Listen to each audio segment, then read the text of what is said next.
Mercredi, nous sommes le 31 juillet 2024. Bonsoir à tous et voici ce qui fait l'actualité économique sur votre antenne. En 2023, le résultat net cumulé des banques marocaines a progressé de 20,4% à 12,7 milliards de dirhams, soit 1,28 milliard de dollars, sous l'effet de la hausse des revenus sur les titres en portefeuille des banques, indique la Banque centrale du Maroc dans son rapport annuel sur la supervision bancaire exercice 2023. Cette hausse survient après un repli de la rentabilité des banques en 2022 sous l'effet de la hausse des taux monétaires et obligataires sur le marché. Selon le document publié le 25 juillet dernier, les banques marocaines, dans le cadre de leur activité d'exploitation, ont dégagé des gains sur leurs opérations avec leur clientèle. Ces gains se sont améliorés de 3,1% à 36,4 milliards de dirhams, reflétant une hausse des intérêts perçus plus importante que les intérêts servis sur les dépôts effectués par la clientèle. Par ailleurs, les gains perçus par les banques sur les titres de créance ont atteint 964 millions de dirhams en 2023 en raison de la hausse de 50,4% à 5,3 milliards de dirhams des intérêts perçus sur les titres de créance émis, plus importante que celle des intérêts servis sur les titres détenus et bien d'autres. Le Nigeria à présent.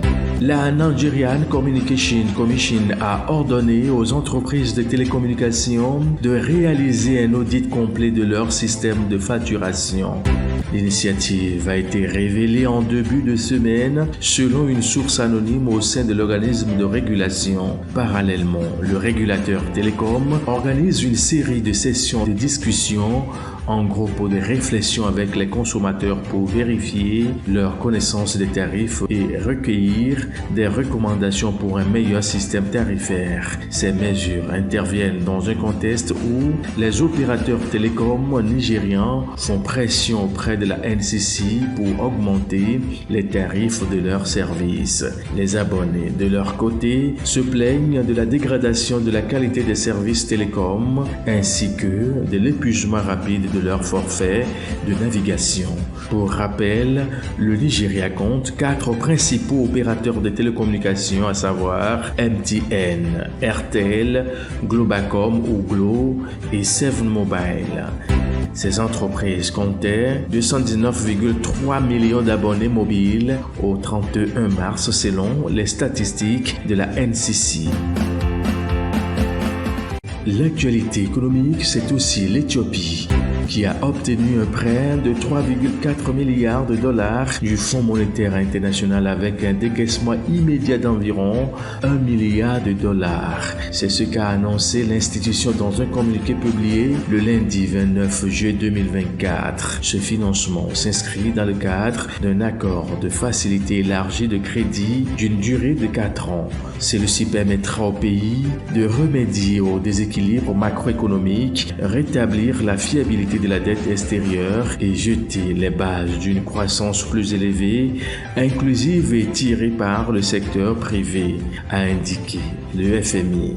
Les réformes comprennent plusieurs mesures clés telles que la transition vers un taux de change déterminé par le marché, la lutte contre l'inflation, l'augmentation des recettes fiscales et le renforcement des entreprises publiques. Une attention particulière est également accordée à la protection des populations vulnérables et à l'amélioration de la gouvernance financière. Cette réforme devrait remédier aux pénuries de devises étrangères, améliorer la compétitivité des exportations et attirer les investissements étrangers directs. Le gouvernement fédéral du Nigeria a ordonné à la Nigerian National Petroleum Company Limited de vendre le pétrole brut à la raffinerie Dangote et à d'autres raffineries locales en naira et non en dollars américains. C'est le résultat de la réunion du Conseil exécutif fédéral que le président Bola Tinubu a présidé le lundi dernier à Abuja. Le Conseil exécutif fédéral a accepté la suggestion que le président Tinubu a présentée à ce sujet. Cette mesure permettra de réduire les problèmes liés au taux d'échange sur le marché entre le dollar et le naira, ainsi que sur les prix des carburants.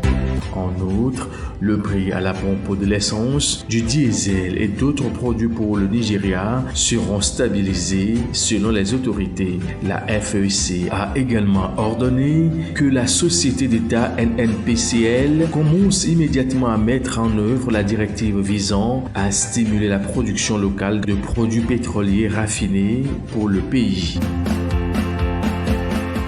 Clôturons cette actualité de ce 31 juillet avec le Bénin où MTN a obtenu un prêt syndiqué de 65 milliards de francs CFA.